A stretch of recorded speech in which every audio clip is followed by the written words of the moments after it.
Bonjour Bérénice, merci Bonjour. beaucoup pour votre temps.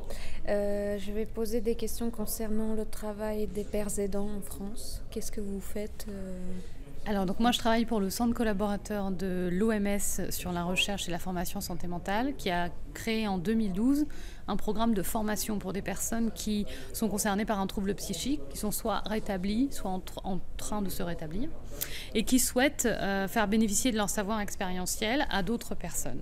Et sauf que nous, on l'a imaginé dans un contexte où ces pères aidants, que nous on appelle médiateurs de santé père, sont salariés. C'est-à-dire qu'on a souhaité éviter toute forme de précarité.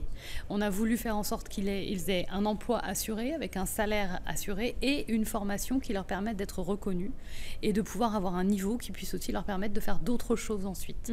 Donc aujourd'hui, nous formons à peu près 35 médiateurs par promotion dans le cadre d'une licence, donc un bac plus 3. Ça veut dire 2 ans? Ça veut dire... Ça dure une seule année en fait, ça dure une année, mais les gens rentrent directement au niveau bac plus 3. Et pendant cette année, ils sont en alternance, c'est-à-dire qu'une partie du temps, ils sont en emploi, disons en moyenne 3 semaines par mois. Ils travaillent dans un hôpital ou dans une structure associative avec des soignants auprès de personnes concernées par des troubles. Et une semaine par mois, ils sont en cours à l'université. Sachant qu'ils viennent de 10 régions, enfin sur la prochaine promotion, il y a 10 régions de France, des grandes régions, donc ça un peu partout en France, qui seront concernées. Et est-ce qu'ils sont rémunérés quand ils sont à l'école? Ils sont rémunérés tout le temps. Ils sont rémunérés en continu. Oui, c'est ça. Et ils gagnent combien d'argent? Ils gagnent un peu plus que le salaire minimum en France, c'est-à-dire aux alentours de, s'ils sont à plein temps, ça doit faire à peu près 1280 euros par mois.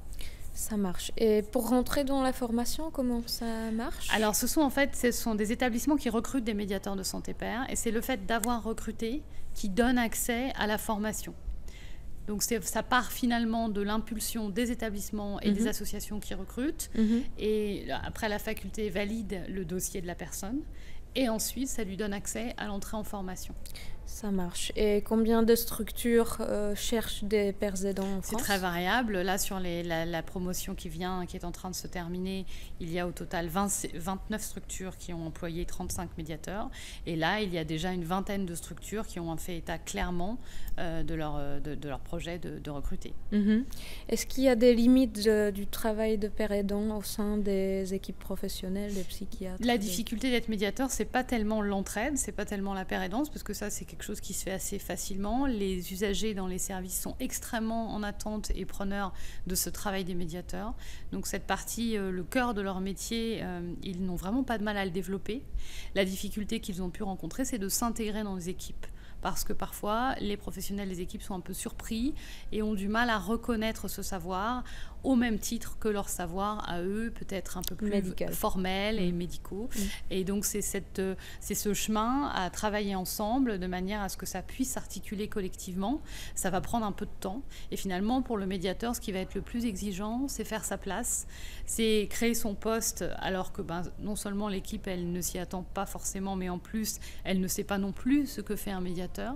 Donc c'est vrai que ça demande, et il faut vraiment le rappeler, une grande autonomie et une grande force d'initiative. Donc c'est vrai que j'ai coutume de dire aux candidats médiateurs que ça n'est pas du tout un emploi qui est protégé, c'est un emploi qui est relativement exposé à la difficulté.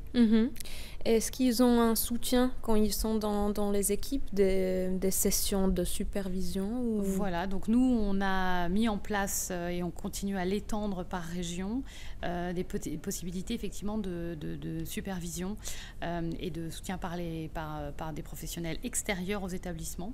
On essaye de faire en sorte qu'il n'y ait aucun lien avec les structures salariales, mais effectivement des modalités de soutien. Ça se fréquente environ chaque là, mois, non, c'est environ tous les 2 mois pour ceux qui l'ont mis en place. Ça marche. Ok. Et nous, CCOMS, on assure un accompagnement très rapproché. C'est-à-dire qu'on est là pour les médiateurs, on répond à toutes leurs interrogations si on peut, on les écoute aussi. Parfois, s'ils le souhaitent, on peut aller sur place dans l'établissement pour aider à faire avancer les choses. Voilà, l'équipe du CCOMS est extrêmement mobilisée sur le programme Médiateur de Santé Père. Est-ce qu'en France, il y a des structures communautaires, ça veut dire des structures médico-sociales qui sont plus petites que les hôpitaux psychiatriques? Et au sein de ces établissements, il y a effectivement 8 médiateurs de la promotion 2018 qui travaillent dans des structures médico-sociales. Qui ne sont pas des hôpitaux, qui sont des structures qui ont aussi toute une dimension, en effet, sur l'aspect social, pas que sur le médical. Et effectivement, ça prend sens de plus en plus que les médiateurs y participent.